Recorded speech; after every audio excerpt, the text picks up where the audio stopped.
Eu sei que boa parte das pessoas já sabem, pelo menos por alto, muita gente é cliente. Eu sou cliente do Nubank, eu tenho meu cartão também.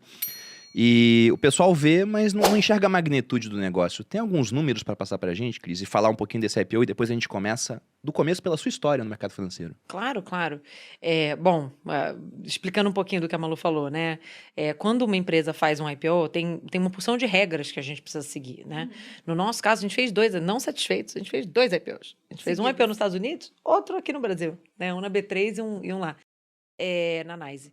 Então, a gente está sujeito a várias regras do regulador americano, né, que é a SEC, e da CVM aqui no Brasil. E quando você faz um IPO, que é uma oferta pública, né, de ações, os reguladores eles estão muito preocupados em garantir que todos os investidores, o mercado todo, tem acesso às mesmas informações, né? Que ninguém fale assim, eu ouvi a Cris falando no podcast do Bruno que o Nubank não sei o que, não sei o que. Então, e aí essa pessoa tem uma vantagem sobre outros investidores, né? Então, durante um período antes e depois do IPO, a empresa só pode se comunicar através de documentos oficiais, né? O principal deles sendo o prospecto da própria oferta, né? E é isso que a gente chama de quiet period. Então, nesse período, a gente realmente não pode falar nada, não pode dar entrevista, não pode falar nenhum outro número e tal. E mesmo agora, sendo uma empresa pública, a gente também não pode, assim, por exemplo, eu não posso falar quantos clientes o Nubank tem hoje, porque a gente precisa esperar a divulgação dos resultados trimestral. Justamente para ninguém ter acesso. Mas a gente pode falar daquelas... Não, tem números o número que a gente tem. Pode falar os antigos. A gente pode especular. Pode falar os números do trimestre anterior, que já foram divulgados. Que foi o que estava no prospecto, né? Exato. Então, assim, quando a gente... no momento do IPO, a gente tinha 48 milhões de clientes, né? Que é cliente pra muita caramba. coisa. É muita coisa, né? Acho que a Argentina não tem isso de pessoas. Pois assim, a gente já fez algumas estimativas dessas, né? Tipo assim, se os clientes do Nubank fossem um país, né? Tipo, era um dos maiores países do mundo. E o Brasil é muito grande, né? Essa que é a realidade. E isso coloca a gente como uma das maiores, se não a maior fintech do mundo, né? O maior banco digital independente que a gente fala do mundo. Uma história começou, depois a gente vai falar disso, né? Há quase 9 anos atrás, quando a gente começou aqui no Brasil.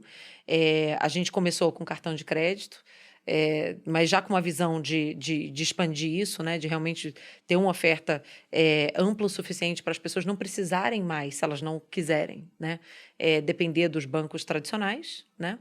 E recentemente a gente também expandiu para o México e para a Colômbia. Então a gente já tem aí a gente está muito animado com os sinais iniciais que a gente está vendo, tanto no México como na Colômbia. O México está um pouco mais adiantado que a Colômbia, né? O México começou um pouquinho antes. Então, essa é um pouco da história que a gente trouxe para os investidores no IPO. E lembrando muito que é muito só o começo, né? É uma empresa, gente, não tem 9 anos, né? Tem 8 anos. Sim, é muito então, jovem. A gente fez muita coisa em muito pouco tempo. E lógico que a gente tem muito orgulho de tudo que a gente já construiu. Mas é muito cedo ainda, sabe? A gente fala que é o dia 1, assim. Ainda tem tudo para fazer. Mesmo no Brasil, que é a operação mais madura, ainda tem muita coisa para fazer.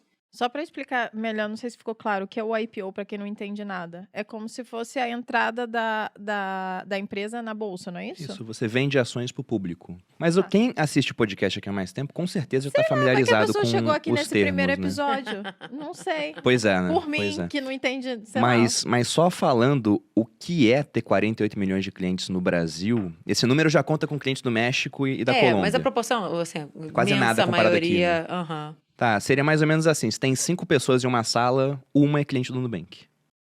Porque o Brasil tem 220 milhões de pessoas, é mais ou menos isso. Se você olha adultos, ainda é um em cada 3. Pois é, verdade. População economicamente ativa. É incrível a marca atingida. Não, tem uns dados que saíram recentemente, assim, dos aplicativos que os brasileiros mais usam, né? Então, assim, o aplicativo de banco mais usado, né, no ano passado, 2021, no Brasil, foi o Nubank. E na home, né, na tela inicial dos celulares dos brasileiros, o Nubank é o 4º aplicativo mais presente, né? Loucura. E na frente é só o WhatsApp, só a rede social, assim, WhatsApp, Instagram. Acho que a gente está na frente até do YouTube, se eu não me lembro. Caramba!